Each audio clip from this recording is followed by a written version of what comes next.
सदन के भीतर न केवल सत्ता पक्ष को बल्कि विपक्ष को भी जताना चाहते थे कि उनकी चॉइस सही है, उनके नेता के तौर पर वो उस ढंग से रिप्रेजेंट कर सकते हैं। वैसे राहुल ने अपनी स्पीच में हिंदुओं को लेकर एक टिप्पणी भी आज की। ये निशाना बीजेपी पर था, लेकिन क्या ये कहीं सेल्फ गोल तो नहीं हो जाएगा, क्योंकि इस पर बाद में तुरंत ही वे चौतरफा घिरते भी नजर आए।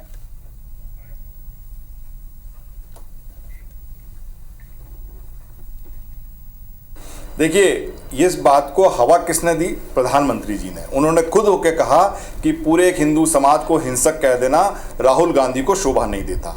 तो इस पूरी बात को हवा, अब ये पूरी ना इसके ऊपर राजनीति शुरू हो गई है। देखिए, मेरा हमेशा से ये मानना है कि राहुल गांधी को इस बात का ध्यान रखना चाहिए कि उन्हें कोई भी ऐसी बात नहीं करनी चाहिए जिससे कि वो बीजेपी की पिच पर खेलते दिखे। हिंदुत्व की बात हो, धर्म की बात हो, शिव भगवान की तस्वीर दिखाने की बात हो, ये सब जो बातें हैं ये बीजेपी की पिच है। इस पे आपको नहीं खेलना चाहिए। आप अपनी बात कहना चाहते हैं, बहुत तरीके हैं, बहुत बेहतर तरीके से आप कह सकते हैं। आज आप राहुल गांधी ने दिखाया भी, कई बातें उन्होंने बहुत अच्छे तरीके से रखी, बहुत बेहतर तरीके से की, लेकिन यहाँ वो चूक गए।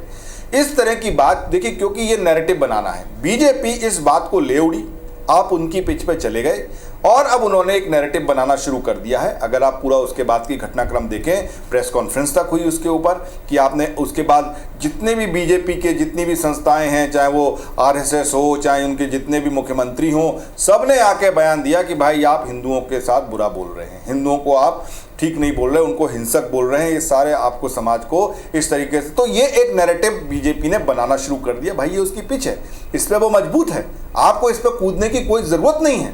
तो ये ध्यान जरूर रखना पड़ेगा राहुल गांधी को, कांग्रेस को, विपक्ष को, कि वो अपनी बात पूरी मजबूती से रखें, अच्छे से रखें, पुरजोर तरीके से रखें, लेकिन बीजेपी की पिच पर नहीं खेलें। अगर आप बीजेपी की पिच पर खेलने चले गए तो फिर आपकी मात होना निश्चित है।